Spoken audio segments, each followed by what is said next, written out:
Hi welcome to life line. బట్టతల రావడానికి కారణాలేంటి, శిరోజాలు రాలిపోకుండా ఉండేందుకు ఏం చేయాలి, హెయిర్ ట్రాన్స్ప్లాంటేషన్ ఎంత భాగం చేయాలి, దీనికి ఎటువంటి అడ్వాన్స్డ్ ట్రీట్మెంట్ అవైలబుల్ ఉంది తదితర అంశాలపై సలహాలు సూచనలు అందించేందుకు మనతో పాటు స్టూడియోలో ఉన్నారు హెయిర్ ట్రాన్స్ప్లాంటేషన్ సెంటర్ నుంచి డాక్టర్ కృష్ణప్రియ గారు. దీనికి సంబంధించి మీకు ఎటువంటి డౌట్స్ ఉన్నా 0406666033 డాక్టర్ గారితో మాట్లాడచ్చు. నమస్తే డాక్టర్ గారు. నమస్తే డాక్టర్ గారు, అసలు బట్టతలు రావడానికి కారణాలు ఏంటి? ఇది వంశపారంపర్యంగా వస్తుందా? అవునండి, బట్టతలు రావడము అనేది డెఫినెట్గా మనకి ఎక్కువ మెజారిటీ ఆఫ్ 100 కాజుల్లో మనకి మోర్ దెన్ 90% జెనెటిక్గా రిలేటెడ్గా ఉంటుంది. అంటే అది మదర్ సైడ్ కానీ ఫాదర్ సైడ్ కానీ అవ్వచ్చు. వాళ్ళ పేరెంట్స్కున్న వాళ్ళ గ్రాండ్ పేరెంట్స్కున్నా కూడా ఒకసారి మనకి ఏంటంటే పిల్లలు ఎఫెక్ట్ అయ్యే అవకాశం ఉంటుంది. అలాగని ఒకసారి పేరెంట్స్ బాగానే ఉంటారు కానీ పిల్లలకు కూడా వస్తుంది, అంటే వాళ్ళ గ్రాండ్ పేరెంట్స్కున్న వీళ్ళకి రావచ్చు. ఓకే. సో అది కంప్లీట్గా ఏంటంటే మెయిన్గా మోస్ట్లీ జెనెటిక్ రిలేటెడ్గానే ఉంటుంది. అంటే మల్టిపుల్ జీన్స్ ఇన్ఫ్లుయెన్స్ చేస్తే మనకి బాల్నెస్ రావాలంటే పాలిజెనిక్ ఇన్హెరిటెన్స్ అంటూ ఉంటాం అనమాట దాన్ని. ఓకే. ఇంకా అదర్ ఫ్యాక్టర్స్ ఏంటంటే అపార్ట్ ఫ్రమ్ జెనెటిక్ అనేది మనకు 5 to 10% ఇన్ఫ్లుయెన్స్ ఉంటుంది. ఇప్పుడు ఏంటంటే లేటెస్ట్గా మనకి పొల్యూషన్స్ అవ్వటం కానీ, న్యూట్రిషన్ డెఫిషియన్సీస్ కానీ, స్ట్రెస్ ఫ్యాక్టర్స్ కానీ, పొల్యూషన్స్ కానీ. సో మనకు తెలిసి జెంట్స్ లోనే ఎక్కువగా వస్తుందని మనకి తెలుసు. సో ఎందుకు జెంట్స్ లోనే రావడానికి రీజన్స్ ఏంటి? ఈ మధ్య కాలంలో లేడీస్ లో కూడా ఎక్కువ వస్తుంది, దానికి కారణాలు ఏంటి? అబ్బాయిల్లో మెయిన్గా రావడం అనేది ఏంటంటే అది హార్మోన్ రిలేటెడ్గా ఉంటుందండి. ఈ జెనెటిక్ రిలేటెడ్గా హార్మోన్ రిలేటెడ్గా యాక్ట్ చేస్తుంది కాబట్టి ఏంటంటే డైరెక్ట్లో మనకి డైహెడ్రోటెస్టోస్టెరాన్ డిహెచ్టీ అనే హార్మోన్ ద్వారా యాక్షన్ ఉంటుంది. అందువల్ల ఏంటంటే వాళ్ళకి డైరెక్ట్ ఉంటుంది అనమాట ఎఫెక్ట్ అనేది, బాల్నెస్ ఎఫెక్ట్ అనేది. అమ్మాయిల్లో ఏంటంటే డైరెక్ట్గా మనకి ఆ ప్యాటర్న్ ఆఫ్ బాల్నెస్ లాగా కాకుండా ఏంటంటే వాళ్ళకి డిఫ్యూజ్ థిన్నింగ్ ఉంటుంది. వీళ్ళలో వచ్చేది డిఫరెంట్గా ఉంటుంది. కాకపోతే ఏంటంటే పర్సంటేజ్ ఆఫ్ టిపికల్ బాల్నెస్ అనేది చాలా తక్కువ ఉంటుంది, మనకి లెస్ దాన్ 20% ఉంటుంది. మేల్ ప్యాటర్న్ ఒకసారి ఫీమేల్లో కూడా ప్రజెంట్ అవ్వచ్చు, బట్ రేర్. వీళ్ళలో కొన్ని సపోర్టివ్ ఎంజైమ్స్ ఉంటాయి, అరోమటైజ్ ఎంజైమ్ అని కొన్ని ఉంటాయి ప్రొటెక్టివ్గా.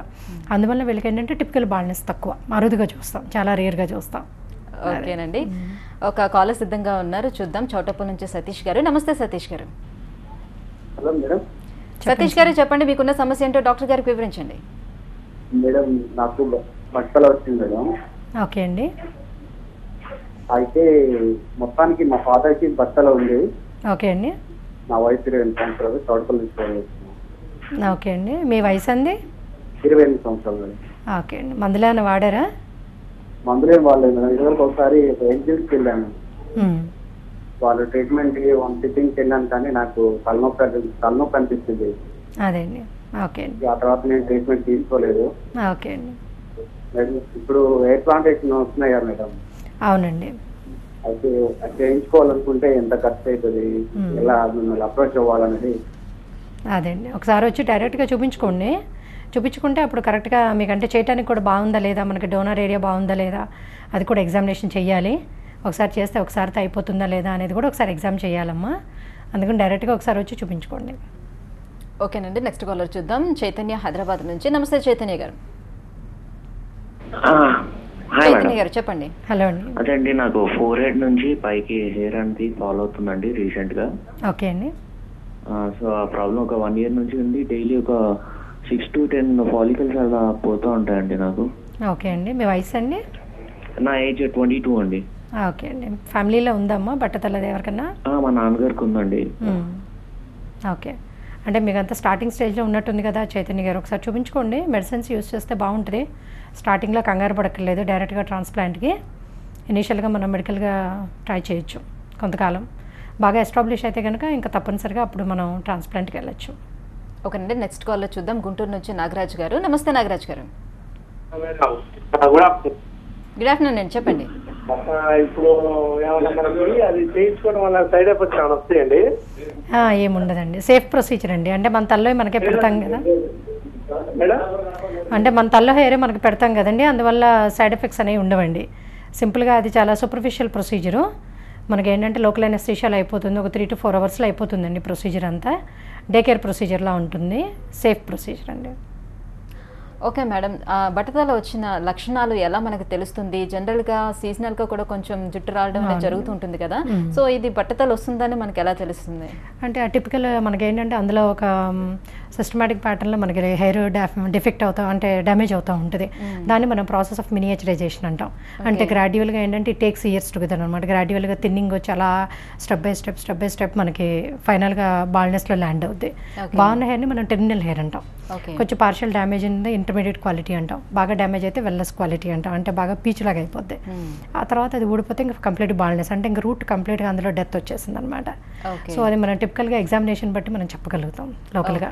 అది మిగతా వాటిలో డిఫరెంట్గా ఉంటుంది. అది లాస్ అవడం అనేది కంప్లీట్గా మనకి రూట్తో నుంచి ఒకసారి పోవచ్చు, కట్ అవ్వచ్చు, లేదంటే ప్యాచెస్ లాగా పోవచ్చు, అట్లా ఉంటుంది. మనకి ఎగ్జామినేషన్లో తెలుస్తుంది అది. ఓకే, ఇప్పుడు డాండ్రఫ్ సమస్య కూడా చాలా మందికి ఎక్కువగా ఉంటుంది. ఈ డాండ్రఫ్ వల్ల కూడా జుట్టు రాలిపోతూ ఉంటుంది. సో ఆ ప్లేస్లో, రాలిపోయిన ప్లేస్లో మళ్ళీ జుట్టు వచ్చే అవకాశం ఉంటుందా? ఎందుకంటే మొత్తం ఫంగస్ అంతా చేరిపోతుంది కదా. అంటే ఒకటండి, డాండ్రఫ్ అంటే వచ్చే అన్ని రకాలు కూడా మనకి డిసీజ్ రిలేటెడ్ కాదు డాండ్రఫ్స్ అనేవి. అందులో చాలా వరకు ఏంటంటే నార్మల్ రొటీన్గా మన బాడీ నేచర్ని బట్టి అలా వచ్చేవి ఎక్కువ ఉంటాయి. ఎందుకంటే మనకి అట్మాస్ఫియర్లో ఎన్నో బ్యాక్టీరియా ఫంగై ఉంటాయి. కాకపోతే మన బాడీలో వచ్చేటువంటి సెక్రెట్ అయ్యే స్వెట్ వల్ల కానీ, దానిలో ఉండే ఆయిల్స్ వల్ల కానీ వాటి మీద ఏంటంటే అవి బతుకుతూ ఉంటాయి అట్మాస్ఫియరిక్ బ్యాక్టీరియా. సో కొంతమందికి ఆ ప్రిడిక్షన్ ఎక్కువ ఉంటుంది. అందుకని ఏంటంటే వాళ్ళు రికరెంట్గా అటాక్ అవుతూ ఉంటారు బ్యాక్టీరియా. అదే ఒకసారి డాండ్రఫ్ వచ్చినా కూడా కంప్లీట్ క్లియరెన్స్, కంప్లీట్ క్యూర్ అనేది ఉండదు రొటీన్ డాండ్రఫ్కి. సో రెగ్యులర్గా కొంచెం ఏంటంటే యాంటీ డాండ్రఫ్స్ అవి వాడుకుంటా కేర్ తీసుకుంటే సరిపోతుంది. అలాగే ఇంకోటి ఏంటంటే రొటీన్ డాండ్రఫ్ వల్ల ఎవరికి కూడా బాల్నెస్ అనేది రాదు. కొన్ని డెర్మటలాజికల్ డిసీజెస్ ఉంటాయి, కండిషన్స్. ఇప్పుడు మీరు చెప్పినట్టుగా కొన్ని టీనియాసిస్ అని, లేదంటే సోరియాసిస్లో లైకెన్ ప్లానస్ అని, లైకెన్ స్క్లెరోసిస్ అని అలా కొన్ని ఉంటాయి టిపికల్ డెర్మటలాజికల్ డిసీజెస్. సో వాటిల్లో ఏంటంటే మనకి కంప్లీట్ లాస్ రావడం జరగచ్చు. అంటే కంప్లీట్గా రూట్ కూడా డ్యామేజ్ అయ్యే అవకాశం రావచ్చు. అట్లా అనమాట. డిపెండింగ్ ఆన్ ద డిసీజ్ని బట్టే ఉంటాయి. సో వాటిల్లో ఏంటంటే మనకి కొన్ని మందులకి మనకి లొంగుతాయి, కొన్ని ఏంటంటే మెయింటెనెన్స్ చేసుకోవడం ఇంకా తప్పదు అట్లా. ఓకేనండి, నెక్స్ట్ కాలర్ చూద్దాం. వరంగల్ నుంచి వెంకటేష్ గారు. నమస్తే వెంకటేష్ గారు. నమస్తే మేడం. వెంకటేష్ గారు చెప్పండి, మీకున్న సమస్య ఏంటో. ఏం మేడం, హెయిర్ బాగా లాస్ అవుతున్నా మేడం. వయసు ఎంతమ్మా? 22 మేడం. ఓకే అమ్మా, ఎప్పుడో స్టార్ట్ అయిందా ఊడటం అనేది? అవును మేడం. ఓకే అమ్మా, అంటే మెడిసిన్స్ ట్రై చేయొచ్చమ్మా వెంకటేష్ గారు. ఒకసారి చూపించుకోండి. ఒకసారి చూస్తే కనుక చెప్పడానికి, గైడ్ చేయడానికి కరెక్ట్గా ఉంటుంది. మీకు ఎగ్జామ్ చేయాల్సి వస్తుంది ఒకసారి. ఓకే మేడం, వ్యాధి నిర్ధారణ ఏ రకంగా చేసుకొని ఎలాంటి మీరు టెస్టులు చేస్తారు? ఆ తర్వాత ఎప్పుడు మీరు హెయిర్ ట్రాన్స్ప్లాంటేషన్కి సజెషన్స్ ఇస్తారు? ఓకే అండి, అంటే హెయిర్ ట్రాన్స్ప్లాంట్ సజెషన్ అంటే మనకి డిఫరెంట్గా మల్టిపుల్ ఫ్యాక్టర్స్ మనం కన్సిడర్ చేస్తామండి. ఫస్ట్ ఏంటంటే టిపికల్ లాస్, ఏజ్ ఒకటి, ఏజ్ ఆఫ్ ఆన్సెట్ ఒకటి, స్పీడ్ ఆఫ్ లాస్, ఎంత స్పీడ్తో పోతుంది. అంటే బాగా చిన్న వయసులో బాగా ఎక్కువ లాస్ ఉందనుకోండి, డిఫరెంట్గా ఎక్కువ కాలం పోస్ట్పోన్ చేస్తాం, లేట్గా చేయడానికే ప్రిఫరెన్స్ ఇస్తాం.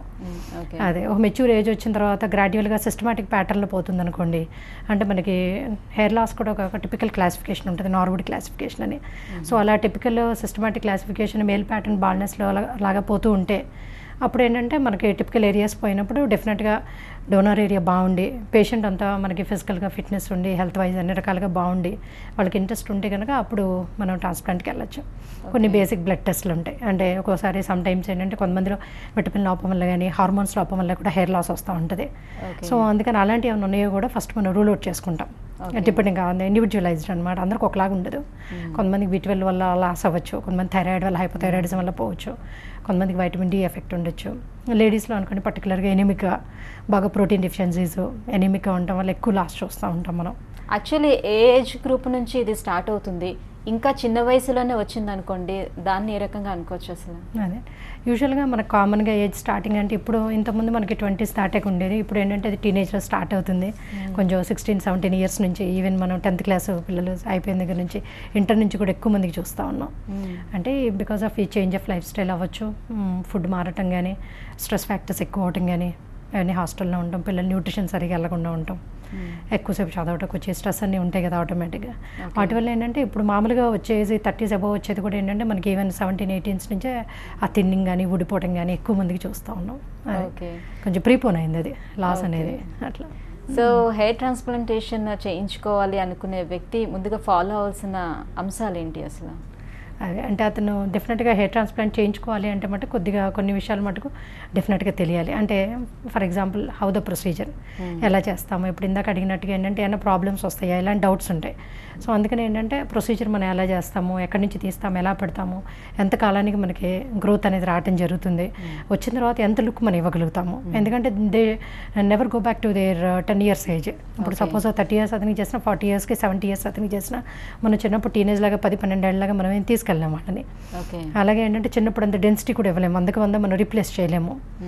So we can give a good mature look which can give a decent look to them. అంటే ఆ ఏజ్ అప్రోప్రియేట్ లుక్ అని మెచ్యూర్ మ్యాన్లీ లుక్ వచ్చేలాగా చేయగలుగుతాం.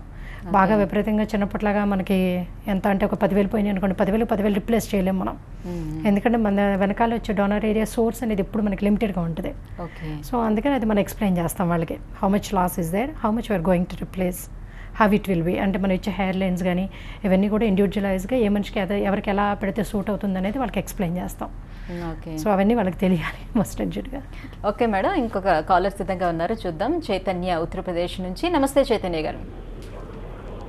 హలో హలో చైతన్య గారు, చెప్పండి, మీకున్న డౌట్ ఏంటో అడగండి. యాక్చువల్గా నేను ప్రాపర్ ఆంధ్ర అండి, ఇప్పుడు జాబ్ పర్పస్ వేరే స్టేట్లో ఉన్నాను. నాకు 1 year నుంచి హెయిర్ లాస్ బాగా ఉంది. నేను యాక్చువల్గా మెడిసిన్ కూడా యూజ్ చేస్తున్నానండి. ఏం మందులు వాడుతున్నారండి? పెద్ద యూజ్ ఏం నాకేం కనిపించదు. మెడిసిన్స్ ఏం వాడుతున్నారండి? Finasteride and hair plus tablet, minoxidil oil, hair oil వాడుతున్నాను. ఎప్పటి నుంచి వాడుతున్నారండి? ఎన్ని నెలలు అయింది? ఆల్మోస్ట్ 1 year అండి. ఓకే అండి. ఏజ్ ఎంత అండి? 26. ఓకే అండి. అంటే కొంతకాలం కంటిన్యూ చేయండి, పర్వాలేదు, అట్లీస్ట్ స్పీడ్ అన్న కంట్రోల్ అవుతుంది. అంటే ఒకటండి చైతన్య గారు, మందులు వాడటం వల్ల ఏంటంటే కంప్లీట్గా ప్రపంచంలో ఎవరికి బట్టలు లేకుండా ఆపలేము. ఎందుకంటే జీన్స్ మనకి ఎప్పుడు డామినేటింగ్గానే ఉంటాయి కదా. సో దాంతోపాటు అసోసియేటెడ్గా కొంచెం లైఫ్ స్టైల్ చేంజెస్ కానీ, న్యూట్రిషన్ వైజ్ కానీ, వర్క్ ప్యాటర్న్, స్ట్రెస్ లెవెల్స్ కూడా కొద్దిగా కంట్రోల్ చేసుకుంటే కనుక కొంచెం సస్టైన్ చేసుకోవచ్చు. బట్ అసలు కంప్లీట్గా మనం హాల్ట్ చేయొచ్చు, అసలు ఇంకా బాల్నెస్ రాకుండా అంటూ కంప్లీట్గా అయితే చేయలేము. బట్ డెఫినెట్గా we can prolong the life time of the existing hair, అంతవరకు అయితే మనం డెఫినెట్గా చేసుకోవచ్చు. ఓకే డాక్టర్, హెయిర్ ట్రాన్స్ప్లాంటేషన్లో ఉన్న పద్ధతులు ఏంటి? అడ్వాన్స్డ్గా ఏమైనా వచ్చాయా ట్రీట్మెంట్స్ ఇందులో? యాక్చువల్గా హెయిర్ ట్రాన్స్ప్లాంట్లో మనకి రీసెంట్గా గడిచిన ఒక 7 to 8 years నుంచి కూడా ఏంటంటే ట్రీట్మెంట్ వైజ్ మనకు అంతా టోటల్ మైక్రోస్కోపిక్ వర్క్ వచ్చింది. అంటే మనం చేసే టెక్నాలజీని ఇండివిజువల్ గ్రాఫ్టింగ్ ప్లేస్మెంట్ అంటాం, అంటే ultra refined follicular unit grafting అంటాం. ఇప్పుడు వచ్చిన వాటిల్లో ఇది మనకి లేటెస్ట్ అనమాట. అంటే దీనిలో ఏంటంటే ఒరిజినల్గా మనకి బై బర్త్ వెంట్రుకలు ఎలా ఉంటాయో తిరిగి మనం ఇండివిజువల్గా మైక్రోస్కోప్లో వాటిని అలాగే మనం సపరేట్ చేసి తిరిగి ఇంప్లాంట్ చేసుకుంటాం. సో దట్ ఏంటంటే గ్రోత్ వచ్చేటప్పటికి ఏంటంటే లుక్ వైజ్ మనకి న్యాచురల్గా ఉంటుంది. అంటే ప్రీవియస్గా ఏంటంటే మనకి కొంచెం గుత్తులుగా ముద్దలుగా పెట్టేవాళ్ళు మనకి మినీ గ్రాఫ్ట్స్ అని. సో దానిలో ఏంటంటే డిటెక్టబిలిటీ ఎక్కువగా ఉంటాం, గ్యాప్ ఎక్కువగా ఉంటాం, అంటే స్కిన్ అంతా కూడా అన్యాచురల్గా ఉండడం జరుగుతూ ఉండేది. సో ఇప్పుడు ఈ టెక్నిక్ చేయడం వల్ల ఏంటంటే కంప్లీట్ న్యాచురల్గా ఉంటుంది. మామూలుగా చూస్తే బార్బర్ కూడా చెప్పలేడు సడన్గా చూస్తే, అలా ఉంటుంది అనమాట. అలాగే ఇందులో కూడా ఏంటంటే మనకి ఎక్స్ట్రాక్షన్లో కూడా 2 టెక్నిక్స్ ఉంటాయి. మనకి ఒకటి స్ట్రిప్ మెథడ్ అంటాం, రొటీన్గా జనరల్గా చేసేది మనకి. అంటే నెంబర్ ఆఫ్ క్రాఫ్ట్స్ ఎక్కువ కావాలనుకున్నప్పుడు ఏంటంటే జనరల్గా డోనర్ ఏరియాని బట్టి, బాల్నెస్ని బట్టి మనం టైప్ ఆఫ్ టెక్నిక్ కూడా వాళ్ళకి అడ్వైస్ చేస్తూ ఉంటాం. ఇంకో టెక్నిక్ ఏంటంటే మనకి FUE టెక్నిక్ అంటాం, DHA అంటాం దాన్నే. FUE టెక్నిక్లో ఏంటంటే ఇండివిజువల్గా ర్యాండమ్గా మనం పికప్ చేస్తాం గ్రాఫ్ట్స్. కొన్ని పర్టికులర్ కండిషన్స్లో ఓన్లీ ఈ టెక్నికే మనం చేయాల్సి వస్తుంది, అట్లా అనమాట. బట్టతల రాకుండా ఉండేందుకు ముందుగా తీసుకోవాల్సిన ఏమైనా జాగ్రత్తలు ఉన్నాయా? టిప్స్ ఏమైనా చెప్తారా? కంప్లీట్గా రాకుండా చేయడం అనేది ఆఫ్ కోర్స్ మన చేతిలో లేదు జెనెటిక్ వచ్చినప్పుడు. బట్ డెఫినెట్గా అదర్ ఫ్యాక్టర్స్ వల్ల అని వస్తుంది. అది స్ట్రెస్ రిలేటెడ్ అవ్వచ్చు, హెల్త్ రిలేటెడ్ అవ్వచ్చు, న్యూట్రిషన్ రిలేటెడ్ అవ్వచ్చు, లేదంటే ఏదైనా ఎక్కువ హెయిర్కి ట్రీట్మెంట్స్ అంటే కొంతమంది స్ట్రైట్నింగ్స్, కర్లింగ్స్ ఎక్కువ చేస్తూ ఉంటారు. అలాంటప్పుడు కూడా హెవీ హెయిర్ ఫాల్ ఉంటుంది, ఎక్కువ మంది చూస్తాం. ఒకసారి ట్రాన్స్ప్లాంట్ కూడా చేయాల్సి వస్తుంది. సో అలా మనకి తెలిసి చేసే పొరపాట్లు ఏదైనా ఉంటే మటుకు డెఫినెట్గా విల్ గైడ్ దెమ్. అదే అంటే కొంతమంది క్రాష్ డేట్స్ చేస్తారు, హెవీగా చేస్తారు, జిమ్ బాగా సడన్ వెయిట్ లాస్ ఉంటుంది. సో డెఫినెట్గా అవన్నీ కొద్దిగా కంట్రోల్గా ఒక డైటీషియన్ అడ్వైస్ తీసుకుని దాని ప్రకారంగా చేసుకోమని చెప్తూ ఉంటాం. డెఫినెట్గా అలా చేసుకోవడం వల్ల చాలా వరకు మనం సేవ్ అవ్వచ్చు. ఓకే మేడం, సర్జరీ అనేది ఎలా చేస్తారు? ప్రొసీజర్ ఎలా ఉంటుంది? ఎంత టైం పడుతుంది? ఓకే, యాక్చువల్గా ట్రాన్స్ప్లాంట్ ప్రొసీజర్ అంతా కూడా ఏంటంటే మనకి లోకల్ అనెస్థీషియాలో అవుతుందండి. అంటే కంప్లీట్గా సూపర్ఫిషియల్ ప్రొసీజర్. మనకి ఈ బ్యాక్ సైడ్ ఏంటంటే సన్నగా థిన్ లైన్ లాగా మనం స్ట్రిప్ లాగా దాన్ని ఎక్స్ట్రాక్ట్ చేస్తాం. చేసిన తర్వాత మనం మైక్రోస్కోప్స్లో వాటిని ఏంటంటే స్లివరింగ్ అని, డిసెక్షన్ అని ఒక 2 steps ద్వారా మళ్ళీ మనం ఇండివిజువల్ గ్రాఫ్ట్స్ లాగా వాటిని సపరేట్ చేస్తాం. సో ఈ టోటల్ ప్రొసీజర్ అంతా కూడా ఏంటంటే మనకి పేషెంట్కి ఒక మ్యాక్సిమం ఒక 15-20 minutesలో అయిపోతుంది ఎక్స్ట్రాక్షన్ అనేది స్ట్రిప్ మెథడ్లో. ఆ తర్వాత నెక్స్ట్ స్టెప్ ఏంటంటే ఇంప్లాంటేషన్. సపరేట్ చేసిన వాటిని మళ్ళీ మనకు సిస్టమాటిక్ ప్యాటర్న్లో మనం ఫ్రంట్ని కానీ ఎక్కడ బాల్డ్ ఏరియా ఉంటే అక్కడ మళ్ళీ వాటిని పెట్టుకోవడం జరుగుతుంది. ఎంటైర్ ప్రొసీజర్ అంతా ఒక 3 to 4 hours కానీ లేదంటే ఒక 4 to 5 hours అయిపోతుంది. వెంబటే వెళ్ళిపోతారు. Day care procedure. పూర్తి మెలకుగా ఉంటారు, మధ్యలో తింటూ ఉంటారు, తాగుతూ ఉంటారు, అలా ఉంటుంది. వాళ్ళకి తెలియకుండా జరిగేదంటే ఏమి ఉండదు. అంటే ఎనస్థీషియా ఏమైనా ఇస్తారు? ఇస్తాం, జస్ట్ ఓన్లీ లోకల్గా. ఎక్కడైతే మనం చేస్తున్నామో ఆ ప్రదేశం ఒకటే మనకి నమ్నెస్గా ఉంటుంది, మిగతా అంతా మాట్లాడుతూనే ఉంటారు, కంప్లీట్ మెలుకుని ఉంటారు. ఓకే, అలాగే ఒక సెక్షన్లోనే ఫినిష్ అయిపోతుందా ఇది? అంటే బాల్డ్ ఏరియా ఎక్కువ ఉందనుకోండి, మనకి grade 5 grade 6 అలా ఉంటే కనుక సమ్ టైమ్స్ ఏంటంటే 2 సెషన్స్ కూడా పడుతూ ఉంటాయి. లేదు అంటే కొంతమందికి కొన్ని కండిషన్స్లో ఏంటంటే మనం ఒకేసారి కూడా ఈవెన్ 5000 క్రాఫ్ట్స్ కూడా పెడతా ఉంటాం. అంటే దానికి వేరే టెక్నిక్ కింద మనం చెప్పుకున్నట్టుగా స్ట్రిప్తో పాటు ఏంటంటే FUE అని DHA టెక్నిక్ చెప్పాం కదా. సో దాన్ని కూడా మనం క్లబ్ చేయడం వల్ల ఏంటంటే కంబైన్ టెక్నిక్ ద్వారా మనం ఈవెన్ 5000 క్రాఫ్ట్స్ కూడా ఒకేసారి పెట్టుకోవచ్చు. ఓకే, అంటే ఒక సెక్షన్లో అన్ని పెట్టుకోవడానికి అవకాశం ఉంటుంది. ఓకే, అంటే ఇప్పుడు ఎవరి హెయిర్ని అంటే ఎంత భాగం అయితే హెయిర్ ఉంటుందో ఆ హెయిర్ నుంచే తీసి మళ్ళీ వాళ్ళకి పెట్టడం జరుగుతుంది కదా. ఒకవేళ ఆ పార్ట్లు తక్కువ ఉన్నదనుకున్నా, హెయిర్ సరిపోలేదు అనుకోండి, ఎలా చేస్తారు? అంటే యాక్చువల్గా ఏంటంటే ఫస్ట్ మనం ప్రిఫరెన్స్ డోనర్ ఏరియా అంటాం, తల్లోది బ్యాక్ సైడ్. సో ఫస్ట్ దానికే ప్రిఫరెన్స్ ఇస్తాం. అది ఒకవేళ సరిపోలేదు అనుకోండి, మనకి ఏదైనా back parts non aesthetic zones అంటాం వెనకాల ఏరియాని, ఫ్రంట్ పార్ట్స్ అన్ని ఎస్థెటిక్ జోన్స్ అంటే మనకి చూసినప్పుడు న్యాచురల్ ఉండాలి కదా. సో అందుకని ఏంటంటే తల వెనక భాగం నుంచి తీసింది ఎప్పుడు మన ఫ్రంట్ లైన్స్ ఎస్థెటిక్ లైన్స్ అన్ని అవే ఇస్తాం. సమ్ టైమ్స్ ఒకసారి సరిపోదు, మనకి 2 సార్లు చేసినప్పుడు ఇంకా నీడ్ ఉండొచ్చు. సో అలాంటప్పుడు మనం బాడీ హెయిర్ ఆప్షన్కి వెళ్తాం. అంటే బియర్డ్ కానీ చెస్ట్ వాల్ కానీ అవి కూడా మనం పెట్టుకోవచ్చు సక్సెస్ఫుల్గా. ఓకే, సో దీనికి కూడా ఏజ్ గ్రూప్ ఏమైనా ఉంటుందా ట్రీట్మెంట్ తీసుకోవడానికి? ఏజ్ గ్రూప్ పెద్ద ఏమి ఉండదండి, ప్రాబ్లం ఉండదు మనకి. మరీ చిన్నపిల్లలు అంటేనే మనం కొద్దిగా ముందు మెడికేషన్ ట్రై చేస్తూ ఉంటాము, అన్లెస్ కొన్ని సిచ్యువేషన్స్లో తప్పించి. తప్పనిసరి అయితే ఒకసారి ఈవెన్ మనం చేయాల్సి వస్తుంది. బట్ యూజువల్గా ఏంటంటే హయ్యర్ ఏజ్ అంటే మన ఈవెన్ 70-80 years వాళ్ళు కూడా చేయించుకున్న వాళ్ళు ఉన్నారు. Okay, it all depends upon the quality of donor hair and వాళ్ళ ప్యాషన్. ఓకే, సర్జరీ అయిన తర్వాత మరి ఎలాంటి ప్రికాషన్స్ తీసుకోవాల్సి ఉంటుంది? సర్జరీ అయిన తర్వాత మ్యాక్సిమం ఏంటంటే మనకి ఫస్ట్ 3 to 4 weeks అనేది కేర్ ఇంపార్టెంట్. ఎందుకంటే పెట్టుబడిన క్రాఫ్ట్స్ అన్ని మనకి సూపర్ఫిషియల్గా పైన ఉంటాయి కాబట్టి వాటిని మనం డెలికేట్గా ఉంటాయి కాబట్టి కొంచెం కేర్ తీసుకోవాలి. అంటే అవి డిజలాట్ చేయకుండా, ఫిజికల్గా మనం వాటిని ఏంటంటే డిస్టర్బ్ చేయకుండా కొంచెం కేర్. అలాగే ఏంటంటే మనం వాడే మెడికేషన్స్ ఆల్మోస్ట్ మనకి చాలా నామినల్ ఉంటాయి, ఒక 1 week.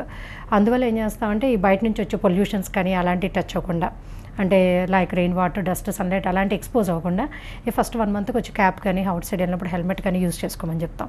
ఓకే, థర్డ్ వన్ ఏంటంటే హెవీగా ఎక్సర్సైజ్లు, జిమ్లు అయ్యి అవాయిడ్ చేయమంటాం. అంతే, ఆ 3 ఉంటాయి ఫస్ట్ 1 month. అది ఓకేనండి. నెక్స్ట్ కాల్ సిద్ధంగా ఉన్నారు, చూద్దాం. ధర్మవరం నుంచి రవి గారు. నమస్తే రవి గారు. నమస్తే అండి. రవి గారు చెప్పండి, మీకున్న డౌట్ ఏంటి అడగండి. నాకు చిన్న డౌట్ ఉంది మేడం. యా చెప్పండి. ఇప్పుడు టెన్షన్ వల్ల ఏమన్నా బట్టతలు వచ్చే అవకాశం ఉందా మేడం? ఉంటుందండి, స్ట్రెస్ ఒత్తిడి వల్ల ఏమన్నా నాకు అలా జరుగుతుంది, ఏమన్నా ప్రాబ్లం చెప్పండి మేడం మనకి. చాలా మందికి ఉంటుందండి, స్ట్రెస్ ఎఫెక్ట్ వల్ల హెయిర్ లాస్ అనేది చాలా మందికి ఉంటుంది. హలో, ఉంటుందండి రవి గారు. స్ట్రెస్ వల్ల ఏమన్నా వస్తుందా మేడం? స్ట్రెస్ వల్ల ఉంటుందండి. ఎక్కువ సైకలాజికల్ స్ట్రెస్, వర్క్ స్ట్రెస్ అవ్వచ్చు, ఎనీ స్ట్రెస్ మనకి, అంటే మీన్ పర్సనల్ అవ్వచ్చు. తీసుకుంటే దీనికి యూజ్ అవుతుందా? కొద్దిగా మనం ప్రివెంట్ చేసుకోవచ్చు అండి, డెఫినెట్గా మనం సెక్యూర్ చేసుకోవచ్చు. ఫస్ట్ మీరు స్ట్రెస్ ఫ్యాక్టర్ తగ్గించుకోవడానికి ముందు ట్రై చేయండి, ఆటోమేటిక్గా అప్పుడు మెడికేషన్ కూడా బాగా పనిచేస్తుంది మనకి. యా, రవి గారు అడిగినట్టుగానే ఇప్పుడు ఫర్ సపోజ్ మన పొల్యూషన్ వల్ల లేదంటే స్ట్రెస్ వల్ల ఈ రకంగా మనకి బోల్డ్ హెయిర్ వచ్చింది అనుకుందాం. సో మళ్ళీ మనం ట్రాన్స్ప్లాంటేషన్ చేసుకున్న తర్వాత కూడా మళ్ళీ సేమ్ ఇవే కంటిన్యూ అయితే జరుగుతుంది? అంటే యూజువల్గా మనకి తీసే రూట్స్ అనేది ఏంటంటే మనకి సైంటిఫిక్గా బాల్నెస్కి రెసిస్టెంట్ రూట్స్ తీస్తాం కాబట్టి ఏంటంటే they will grow for their life time. అది మనకి 70 ఏళ్ళు, 80 ఏళ్ళు, 60 ఏళ్ళు, 50 ఏళ్ళు చెప్పలేము. ఎందుకంటే బ్యాక్ సైడ్ ఉండే రూట్ని, ఇప్పుడు మనకి లైఫ్ సైకిల్ ఎలా ఉంది, హెయిర్ కూడా లైఫ్ సైకిల్ ఉంటుంది. ప్రతి ఇండివిజువల్ రూట్ హెయిర్ కూడా ఏంటంటే ఒక లైఫ్ సైకిల్ ఉంటుంది. అది కొన్ని 30కి కంప్లీట్గా పడిపోవచ్చు, కొన్ని 10కి కంప్లీట్గా పడిపోవచ్చు, కొన్ని 70, కొన్ని 80, కొన్ని 90 అలా ఉంటాయి. సో అలాగే ఏంటంటే మనం ట్రాన్స్ప్లాంట్ చేసే ఇండివిజువల్ రూట్కి ఉండే లైఫ్ సైకిల్ని బట్టి ఇవి కూడా పెరుగుతూ ఉంటాయి. హెయిర్ కూడా మనకి రెగ్యులర్గా ఎవ్రీ 2 to 6 yearsకి స్కాల్ప్ హెయిర్ కూడా ఏంటంటే ఆటోమేటిక్గా స్పాంటేనియస్గా పడిపోవడం, అంటే హెయిర్ షెడ్ అవ్వడం, తిరిగి మళ్ళీ లోపల రూట్లో నుంచి రీగ్రోత్ రావడం జరుగుతుంది. ఎక్సెప్ట్ ఆ బాల్నెస్ ఉన్న జెనెటిక్ ఎఫెక్ట్ అయిన ఆ రూట్స్ మటుకు ఏంటంటే రూటే కంప్లీట్గా డ్యామేజ్ అయిపోతుంది, అందువల్ల రీగ్రోత్ రాదు. That's why we're keeping the permanent roots అనమాట, అంటే రెసిస్టెంట్ రూట్స్. ఓకే, అదే. అదే అందరికీ ఉండే డౌటే అన్నమాట. ఎందుకంటే స్ట్రెస్ లేకుండా నౌడేస్ అసలు ఎలాంటి జాబ్స్ కానీ ఏ వర్క్ లేదు. సో కంటిన్యూ మళ్ళీ అది రిపీట్ అవుతుంది కదా. సో పొల్యూషన్ లేకుండా లేదు అసలు మనకి. పొల్యూషన్ పర్వాలేదండి, ఇబ్బంది ఉండదు. సో ఎలాంటి ప్రికాషన్స్ అంటే బయటపడచ్చు? సోల్గా స్ట్రెస్ వల్ల, సోల్గా వీటి వల్ల పోయినప్పుడు ఇదేం కాదు. అండర్లైన్ మనకి జెనెటిక్ ఇన్ఫ్లుయెన్స్ ఉన్న వాళ్ళలో ఏంటంటే వీటి ఎఫెక్ట్స్ ఎక్కువ చూపిస్తుంది. ఏదైనా సరే, ఒక హ్యాబిట్స్ అవనియండి, న్యూట్రిషన్ ఫ్యాక్టర్ అవనియండి, సిక్నెస్ అవనియండి, ఈవెన్ ఫీవర్, మలేరియా, టైఫాయిడ్ కానీ జాండీస్ ఏదైనా వచ్చినా కూడా అండర్లైన్ వాళ్ళకి ఫ్యామిలీ హిస్టరీ ఉన్నప్పుడు ఏంటంటే వాళ్ళ మీద ఎక్కువ ఎఫెక్ట్ ఉంటుంది కామన్ పీపుల్ కంటే కూడా. ఓకే, అదనమాట, అది మెయిన్ ఇంపార్టెంట్. అవన్నీ అగ్రివేటింగ్ ఫ్యాక్టర్స్. అలాంటప్పుడు చాలా స్పీడ్గా పోద్ది. వాళ్ళకి 30-40 ఏళ్ళకి పోవాల్సింది మీకు 20కి కూడా పోవచ్చు. So these are all aggravating factors టిపికల్గా. అందువల్ల ఏంటంటే వాటిని మ్యాక్సిమం మనం కంట్రోల్ చేసుకోగలిగితే డెఫినెట్గా ప్రొలాంగేషన్ అనేది ఆపుకోవచ్చు మనం. ఓకే, అది. యా, బ్యాడ్ హ్యాబిట్స్ ఏమైనా ఉండేవాళ్ళు హెయిర్ ట్రాన్స్ప్లాంటేషన్ చేయించుకుంటే ప్రాబ్లమ్స్ ఏమైనా ఉంటాయా వాళ్ళకి? హ్యాబిట్స్ అంటే మనకి ప్రాబ్లమ్స్ అంటే ఏముండదు. మెయిన్ ఏంటంటే మనకి ఫిట్నెస్ చూసుకుంటాం మనం. మనకి హెల్త్గా అంత ఫిట్గా ఉన్నారా లేదా అనేది చూసుకుంటాం అంతే. ఒకవేళ ఏదైనా హ్యాబిట్స్ ఉంటే టెంపరీగా మనం ఏంటంటే బిఫోర్ అండ్ ఆఫ్టర్ స్టాప్ చేయమంటాం. స్మోకింగ్ ఉన్నా, డ్రింకింగ్ ఉన్నా కూడా మనం మినిమం ఏంటంటే స్మోక్ అనుకోండి బిఫోర్ కుదిరితే కనుక వాళ్ళకి 3-4 months బిఫోర్ ఆపితే ఇంకా మంచిది మనకి. అట్లా అనమాట. అలాగే అంటే మ్యాక్సిమం మనం స్టాప్ చేసుకోగలిగితే కనుక దెల్ బి గుడ్. ఎందుకంటే స్మోకింగ్ వల్ల మనకి హెయిర్ ఎఫెక్ట్ అవుతుంది. యాక్చువల్ డ్రింకింగ్ వల్ల డైరెక్ట్ ఎఫెక్ట్ ఉండదు, కానీ బట్ స్మోకింగ్ ఎఫెక్ట్స్ లాట్ అనమాట హెయిర్ ఫాల్కి. ఓకే, బీపీ, షుగర్ ఇలా ఉండేవాళ్ళు అవన్నీ మనకి కంట్రోల్ ఉంటే సరిపోతుంది అంతే. Okay, okay. ఎలాంటి ఆహార పదార్థాలు తీసుకుంటే దీన్ని నివారించుకోవచ్చు అంటారు? ఆహారం మెయిన్ ఏంటంటే మనకి హెయిర్ కూడా ప్రోటీన్ కాబట్టి ఏంటంటే మనం తినే డైట్లో బ్యాలెన్స్డ్ డైట్ ఫస్ట్ ఇంపార్టెంట్. అంటే అందులో అన్నీ ఉండాలి. బట్ ఏంటంటే కొంతమంది ఒకసారి మనకి డైట్ కొన్ని టైప్స్ కంప్లీట్ అవాయిడ్ చేస్తూ ఉంటారు. అలాంటప్పుడు ఏంటంటే protein they should not avoid it. అట్లా అనమాట. ఎక్కువ ప్రోటీన్ లాస్ అవ్వకుండా ఉంటే మనకి బ్లడ్ బాగుంటుంది, ప్రోటీన్ లెవెల్స్ బాగుండటం వల్ల. సో గ్రోత్ కూడా బాగుంటుంది, మజిల్ స్ట్రెంగ్త్ బాగుంటుంది, ఇమ్యూనిటీ బాగుంటుంది, ఫిట్నెస్ అంతా బాగుంటుంది. అందువల్ల ప్రోటీన్స్ అంటే అది వెజిటబుల్ ప్రోటీన్ అవ్వచ్చు, యానిమల్ ప్రోటీన్ అవ్వచ్చు. సో వెజిటబుల్ ప్రోటీన్ అంటే మనకు నట్స్ కానీ, డ్రై ఫ్రూట్స్ కానీ, అలాగా మిల్క్ కానీ ఇవన్నీ మంచిది. స్ప్రౌట్స్ కానీ, అదనమాట. చిక్కీ కానీ జాగ్రత్త చేసినవి అన్నీ మంచిది, ఐరన్ ఫాస్ట్గా ఉంటుంది. సో నాన్ వెజిటేరియన్స్కి అయితే కనుక ఫిష్ మంచిది, చికెన్ మంచిది, అట్లా ఎగ్స్ అన్నీ.